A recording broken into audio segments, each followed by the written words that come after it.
नसताना तुमच्या आई वडिलांना आत्महत्या करण्यासाठी भाग पाडलं होतं या घमाने तेव्हा कुठे गेला होता मॅडम?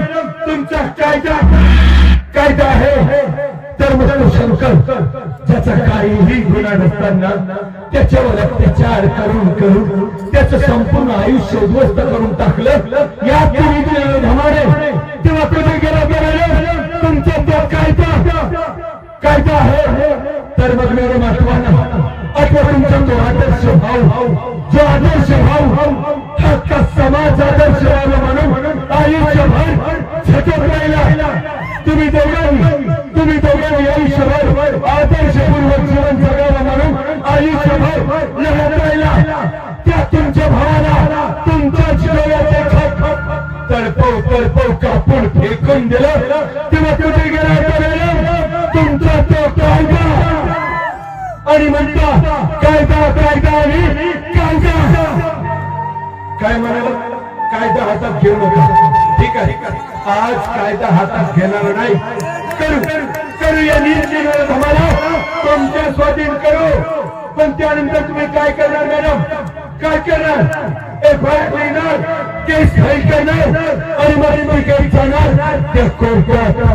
पण मॅडम त्याच कोर्टात तुमच्याच कायद्याचे रक्षक तो पोलीस तो वकील तो न्यायाधीश ते पण असतील कायद्याचे दलाल.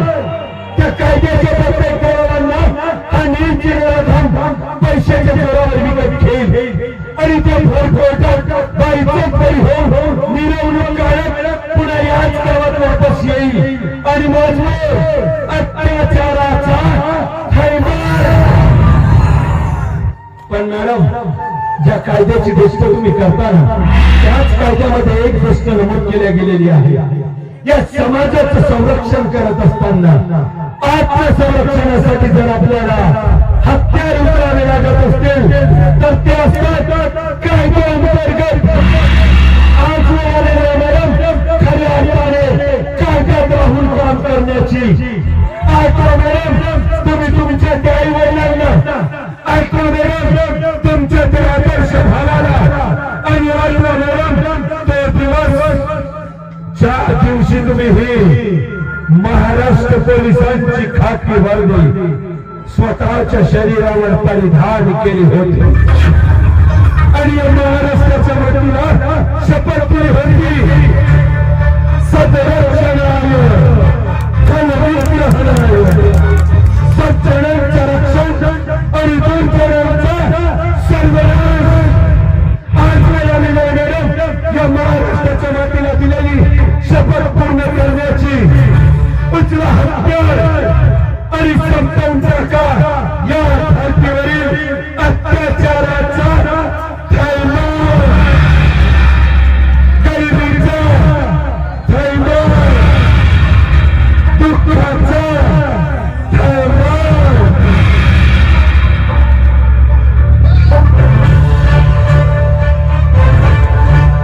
शपथ आहे मॅडम तुम्हाला तुमच्या आई वडिलांची आणि शपथ आहे मॅडम या गरीब जनते